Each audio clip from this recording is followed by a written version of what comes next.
Euzubillahimineşşeytanirracim. Bismillahirrahmanirrahim.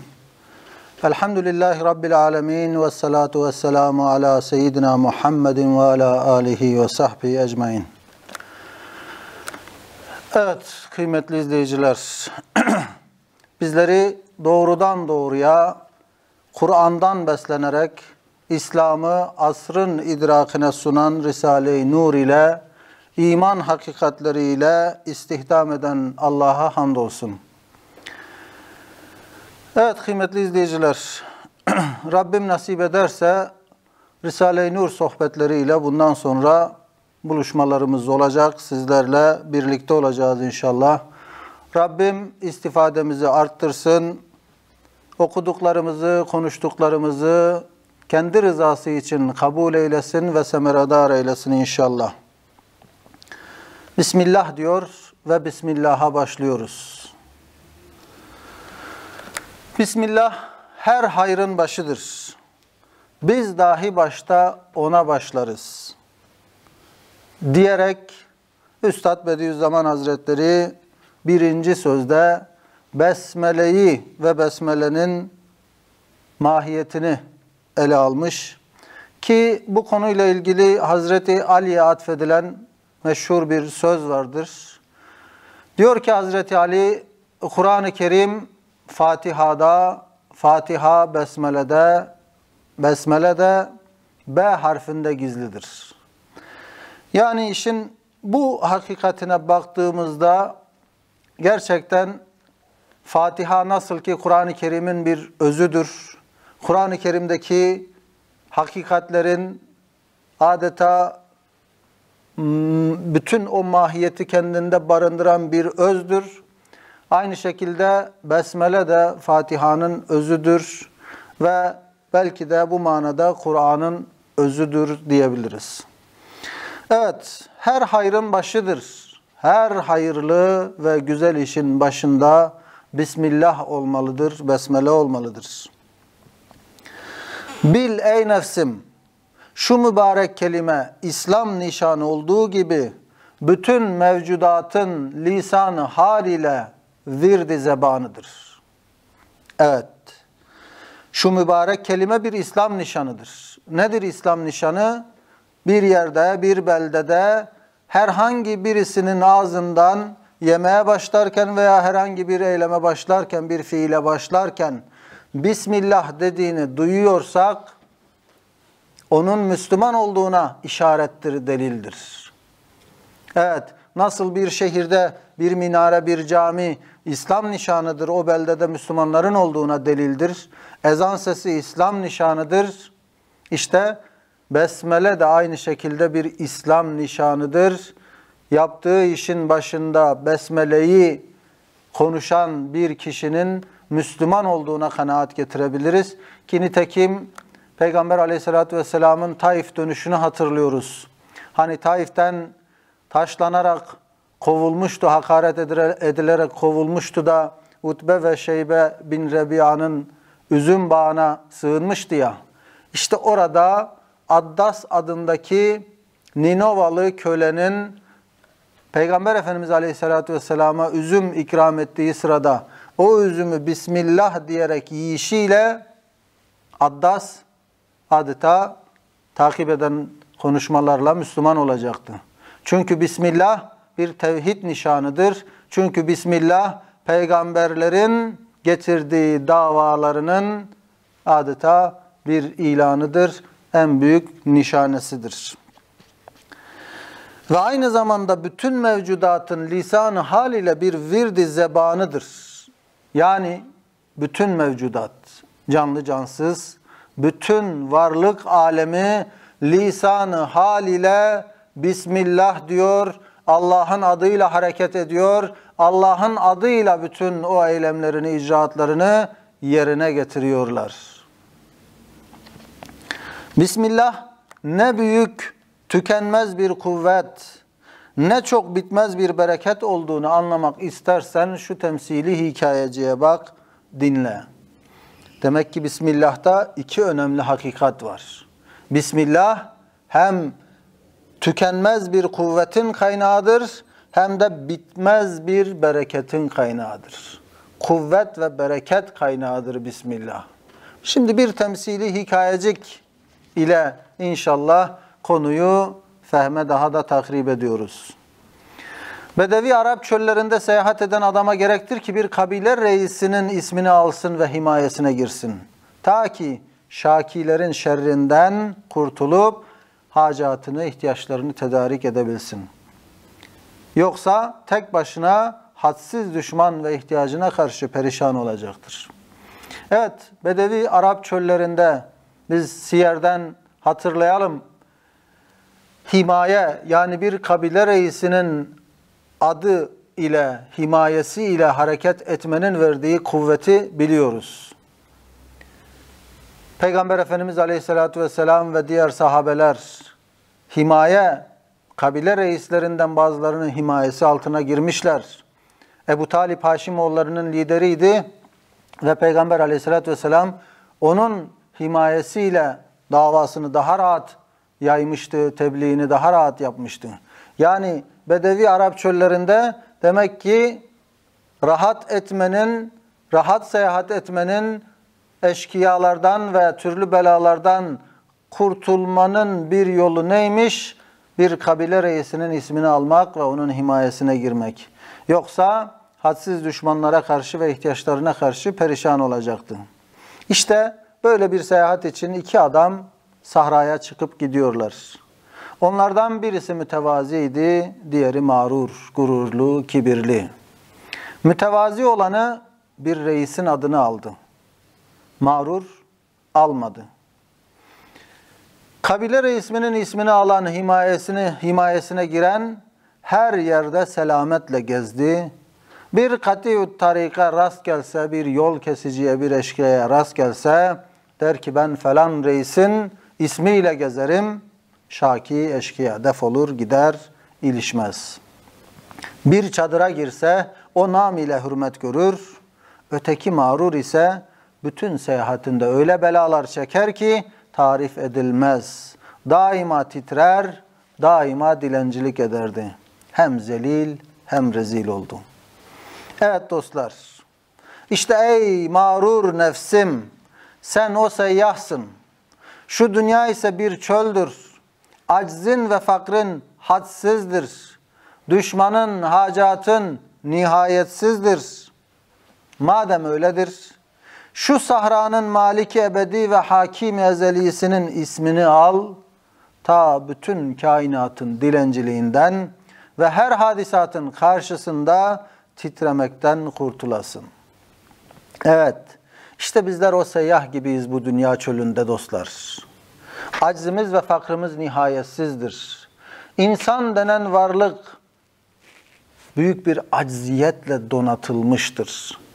Büyük bir fakir haliyle, yani ihtiyaç ile donatılmıştır. Evet, donatılmıştır diyorum. Çünkü acziyette aslında büyük bir kuvvet var. Çünkü fakir halinde büyük bir gına var, büyük bir zenginlik var. Aczi ve fakrı nihayetsizdir insanın. Her şeye ihtiyacı var. Kime fakir denir? İhtiyacı olana, ihtiyacı çok olana. Peki mevcudat içerisinde ihtiyacı en fazla olan varlık insan değil midir? Hayvanların belli bir takım şeylere ihtiyacı var. Bitkilerin biraz daha az şeye ihtiyacı var. İhtiyaç çoğaldıkça değer ve kıymet o nispette artıyor. Hayvanı bitkilerden daha değerli kılan aslında acziyetinin ve fakrının artmasıdır. Daha çok şeye ihtiyacı var ve ihtiyaç duyduğu şeyleri tedarik edebilmede acziyeti var. Ve bu varlık alemi içerisinde ihtiyaçları belki de sınırsız diyebileceğimiz insandır. İnsan güneşe ihtiyaç duyar. İnsan mevsimlere ihtiyaç duyar. İnsan hayvanlara, bitkilere, dağa, taşa, yağmura, toprağa, ağaçlara, her şeye muhtaç bir vaziyettedir. Saçlarının uzamasına, tırnaklarının uzamasına, gözlerinin görmesine, kulaklarının işitmesine, her şeye muhtaçtır. Türlü türlü manzaralara, türlü türlü seslere, türlü türlü icraatlara muhtaçtır. Ve bunları yerine getirebilmede insanın aslında doğru düzgün bir kudreti yoktur. Acziyeti nihayetsizdir bu yüzden. İşte aczi ve fakrı hadsiz olan ve bununla beraber düşmanları ve ihtiyacı da nihayetsiz olan insanın elbette şu dünya sahrasının maliki ebedisi ve hakim-i ezelisi olan Allah'ın ismini almaya ihtiyacı var. İnsan buna muhtaçtır. Yoksa bütün kainatın dilenciliğinden ve her hadisenin karşısında titremekten kurtulamaz insan. Evet, Allah'ın adıyla hareket eden, onun ismiyle kainata bakan insan yersiz korkulara kapılmaz. Bütün kainata onun hükmettiğini anlar. Onun sonsuz merhamet sahibi olduğunu bilir ve dilencilikten kurtulur. Sadece ondan ister, sadece ona dayanır, sadece ona sığınır. Aksi takdirde Allah'ın adını almayan, onun adıyla hareket etmeyen bir gafil için bütün mevcudat kendisine düşmandır. Gökteki bir yıldızın dünyasına çarpmasından korktuğu gibi küçücük bir virüsün kendisine bulaşmasından korkar. Yerin her hareketinden, bir depremden, bir selden, bir afetten her an kendisini bulacak korkusuyla yaşar. Adeta bu korkuyla bir dilenci halini alır ama isteyeceği kimse yine insanlardır. Kendisi gibi aciz olan mahluklardır. Allah'ın ismini almadığı sürece her türlü bela ve musibet onun sırtında büyük bir yüktür ve onu titretecektir. Ama bütün kainatın onun emriyle hareket ettiğini bilen bir insan elbette bu korkulardan arınır. Şöyle bir misal verecek olursak, düşünün hani kahramanlığıyla, yiğitliğiyle meşhur olan Zaloğlu Rüstem veya Yunanların meşhur kahramanı Herkül'ü düşünün. Bir tünel çıkışındalar. Beraberlerinde bir de çocuk olduğunu düşünelim. Şu zamanın bir çocuğu. O tünelden adeta başından ateşler püskürten, dumanlar saçan, böyle gök gürültüsü gibi bir gürültüyle hızla çıkan bir treni gördükleri zaman ne yapacaklar? Büyük ihtimalle her iki yiğit de korkudan kaçacaklar. Ama şu zamanın çocuğu en ufak bir korku hissetmeyecek. Çünkü şu zamanın çocuğu bilir ki o tren bir nizam ile hareket eder. O trenin takip ettiği bir yol vardır. O treni kontrol eden bir makinist vardır. Dolayısıyla müminin kainata bakışı da aynen böyledir.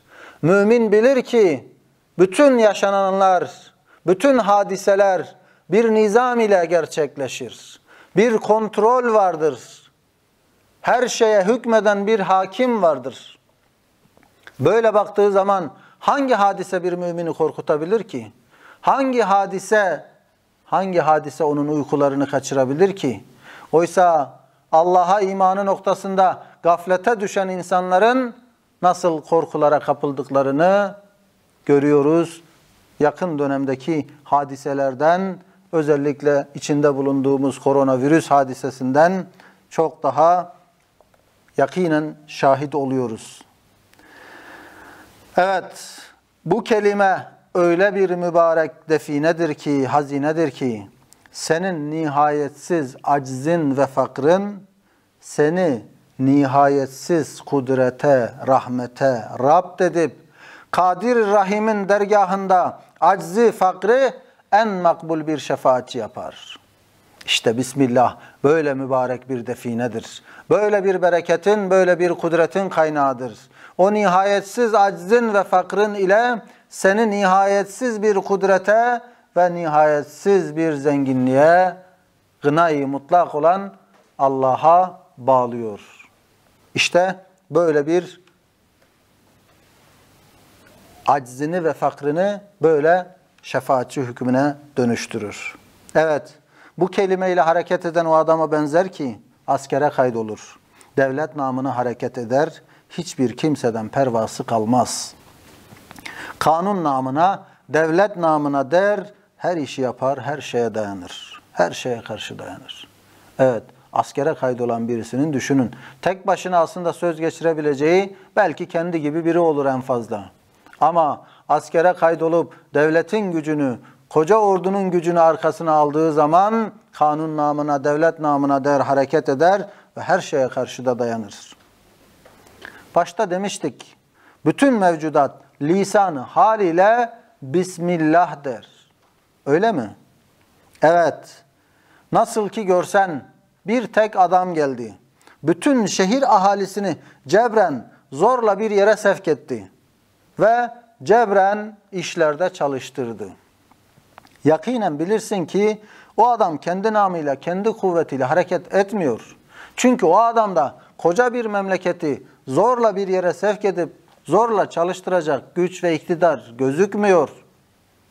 O halde anlarsın ki bu kendi kuvvetiyle hareket etmiyor. Ona bu kuvvetini aşan, bu işleri yaptıran büyük bir kuvvet var. Demek ki o kuvvete dayanıyor. Belki o bir askerdir, devlet namına hareket eder, bir padişahın kuvvetine istinad eder. İşte aynen öyle de. Dedik ya, bütün mevcudat lisanı haliyle Bismillah'tır.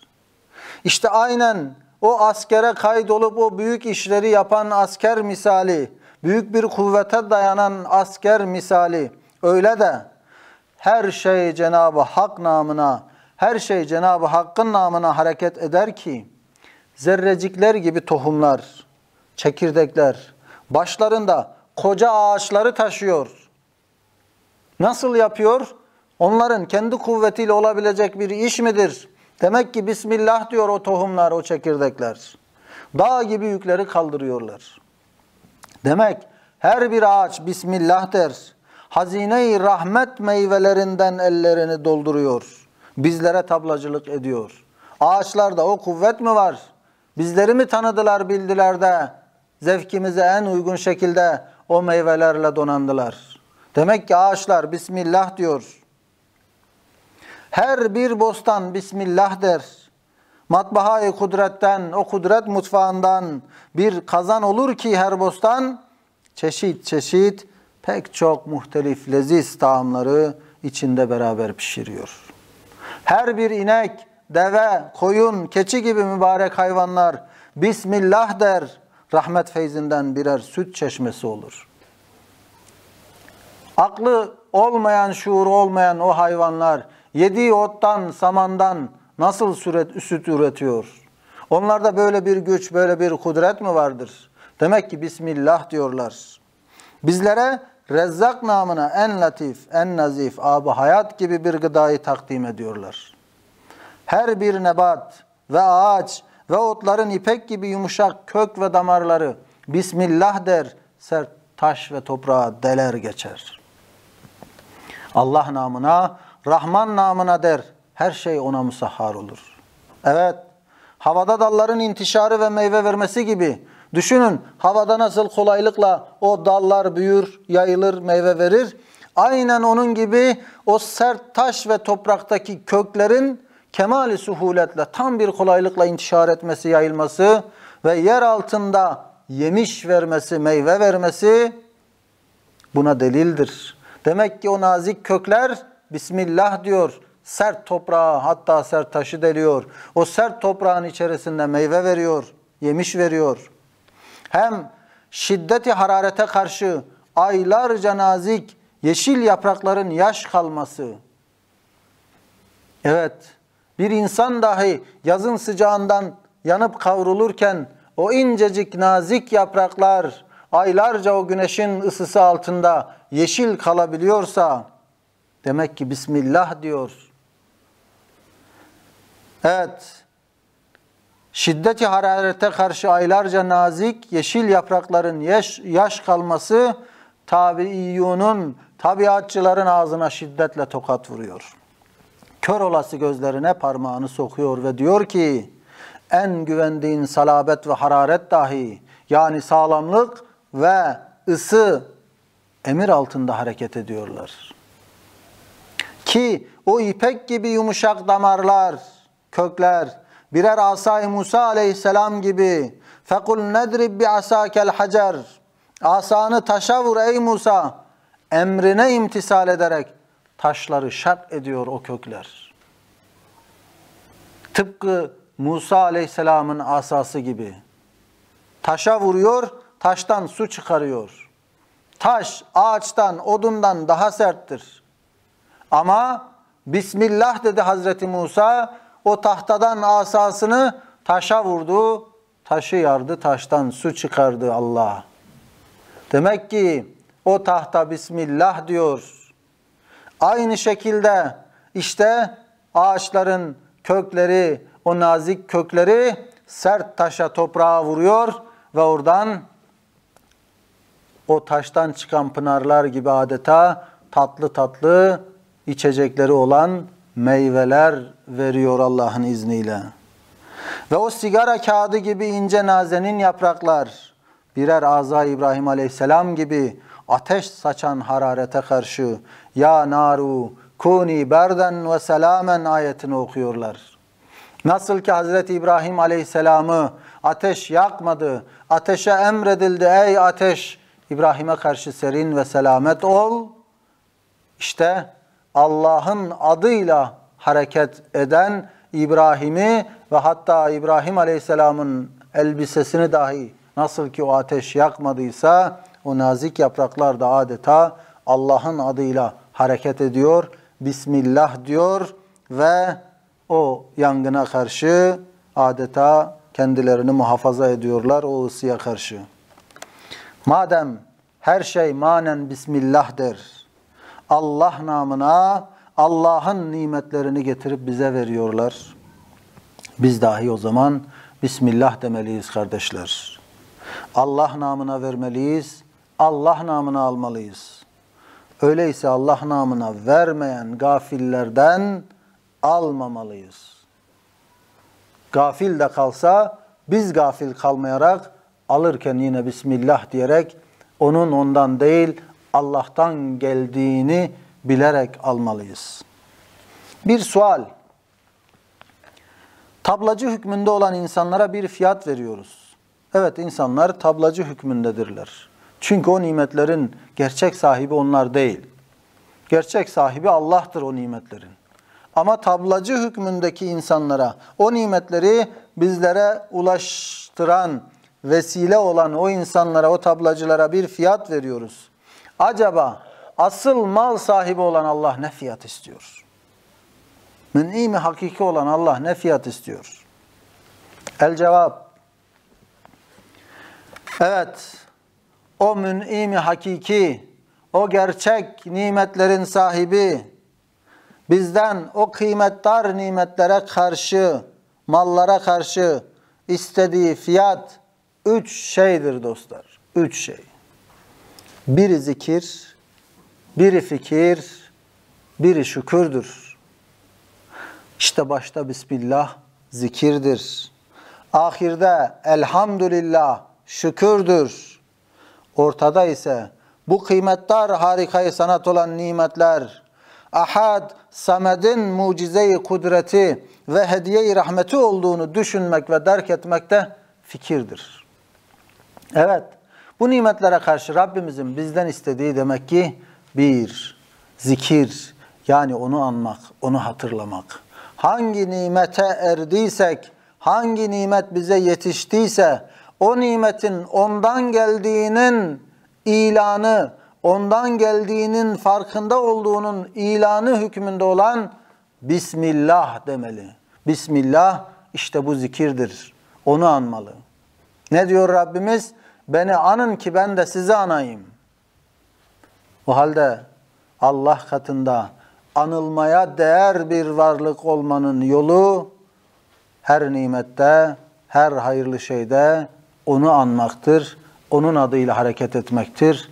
Bismillah demektir. Yine nimetin sonunda elhamdülillah demek, Rabbimizin bizden istediği o şükrün lisan ile ifadesidir, dil ile ifadesidir. İşte ortada da o nimet üzerine tefekkür etmek, düşünmek, bir üzüm salkımını yediğinde, bir elmayı yediğinde, o nimetteki rahmeti görebilmek, o nimetteki lütfu, iltifatı görebilmek, tam senin zevkine göre tatlandırılmış, tam gözünün hoşlanacağı şekilde bir suret verilmiş, tam midenin ihtiyacına göre besin değeri verilmiş, tat verilmiş. Demek ki bütün bunları seni düşünen, seni seven, kerim, sonsuz cömertlik sahibi, sonsuz merhamet sahibi bir Rahman, Rahim sana gönderiyor. İşte ortadaki tefekkür de Rabbimizin bizden istediği ücretin üçüncüsüydü. Evet, bir padişahın kıymetdar bir hediyesini sana getiren bir miskin adamın ayağını öpüp hediye sahibini tanımamak ne derece belahet, ahmaklık ise, öyle de zahiri nimetleri, zahiri mün'imleri medih ve muhabbet edip mün'im-i hakikiyi unutmak ondan 1000 derece daha belahettir. Kıymetli bir, düşünün, padişahın kıymetli bir hediyesini getiren aracıyı methetmek, övmek ama padişahı unutmamak büyük bir aptallık, büyük bir ahmaklıktır. Aynı şekilde zahiri mün'imleri methetmek, yani aracıları, yani tablacı hükmündekileri methedip, sena edip, mün'im-i hakiki olan, o nimetleri gönderen, gerçek, rezzak-ı hakiki olan Allah'ı hatırlamamak, onu unutmak aynı derecede ahmaklık değil midir dostlar? Evet, Rabbim bizleri bu gafletten korusun, muhafaza eylesin. Ey nefis, böyle ebleh olmamak istersen Allah namına ver, Allah namına al, Allah namına başla, Allah namına işle. Rabbim besmelenin hakikatini hayatına hakim kılıp her hayırlı işin başında, her güzel işinin başında dilinden düşürmeyenlerden eylesin bu güzel kelamı ve bizleri Allah namına verip, Allah namına alıp, onun namına başlayıp, onun namıyla işleyenlerden eylesin inşallah. Ve ahiru davanen elhamdülillahi rabbil alemin.